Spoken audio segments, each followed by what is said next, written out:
Now it's time to discuss the interiors on level 3 of the Simpsons Hit and Run. So this level sees you start as Lisa in the harbour area of Springfield. And the first interior we're going to check out is Android's Dungeon, which is the baseball, card and comic book shop owned by Comic Book Guy. Now, as with every other interior, there's loads of gags inside, which are objects you can interact with. And you can also start a mission here and change clothes as well. So pretty standard.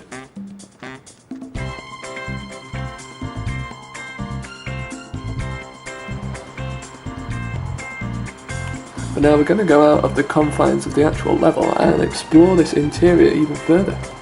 Just to recap from the first and second levels where we already did the same thing, you can actually leave the boundaries of the level with the use of cheat codes. So what I'm doing here is I'm using a cheat code that means that I can simply drive through walls. This is probably the easiest way to actually get to the interiors. However, you can probably experiment with the in-game cheats, like the jumping car cheat, to be able to get out here as well. But just for convenience, for recording this video, I've decided to use the cheat code.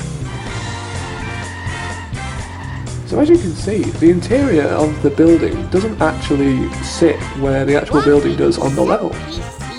Instead, it's completely out of bounds, and you can drop down into it just like that.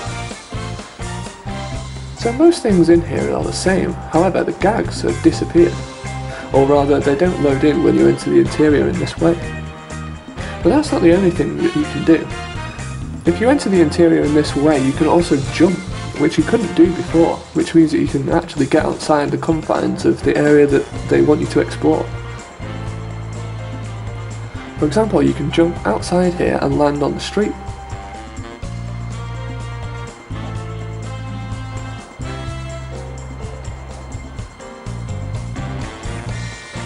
It creates an interesting illusion to what the view is outside the shop.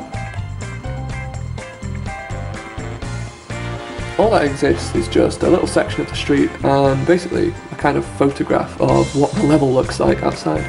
It's almost like a cardboard cutout, really.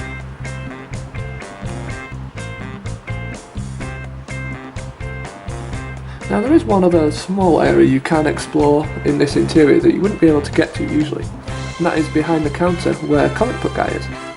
Comic Book Guy is solid and you can actually interact with him, you can even kick him through the floor. See ya. Okay, so on to the second interior on this level. Sadly there's only 2 this time around, when on the first level there were a couple more.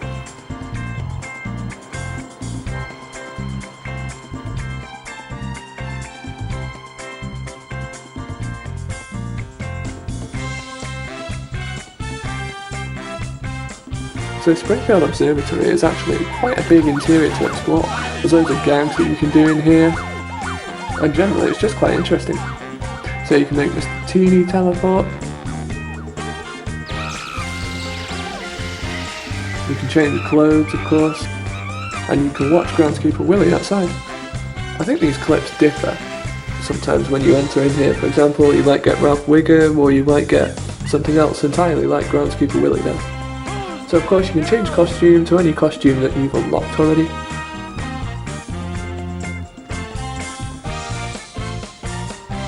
Then you can just explore.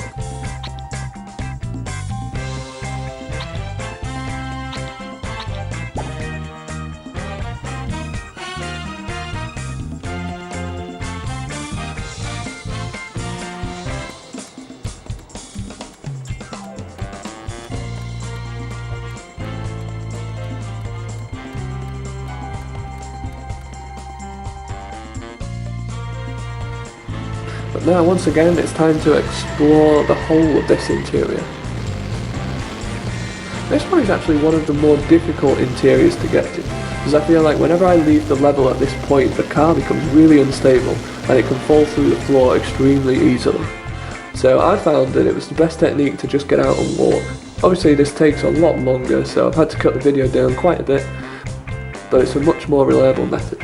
Anyway, so as you can see, when you approach the interior in Out of Bounds, you can see that there's such a huge kind of piece of sky there to create the illusion of this interior just being in its normal place in the game. It's way bigger than the kind of cardboard cutout photo that we had in front of Android's dungeon.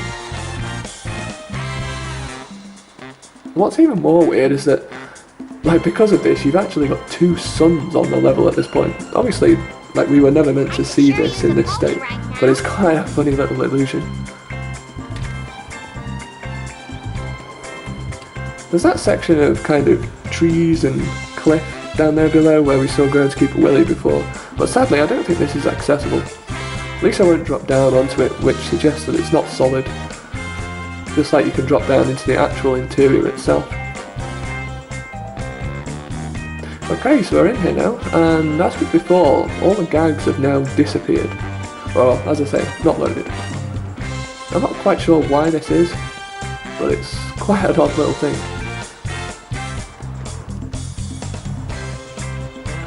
And because you can jump as well, you can actually get into the sections of the level that you weren't meant to explore. You can see the hover bike there, which I think you can actually unlock on the game. And you can also explore the telescope fully and get into all the other little rooms around the back. You can actually stand on this part of the telescope, but not any other, unfortunately. So you can also get into these rooms where you can see the Itchy and Scratchy droid from Itchy and Scratchy Land.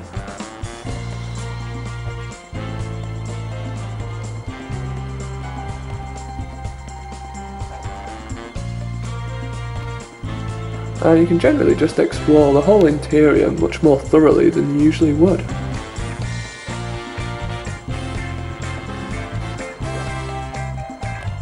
Sadly, these walkways up here aren't really accessible.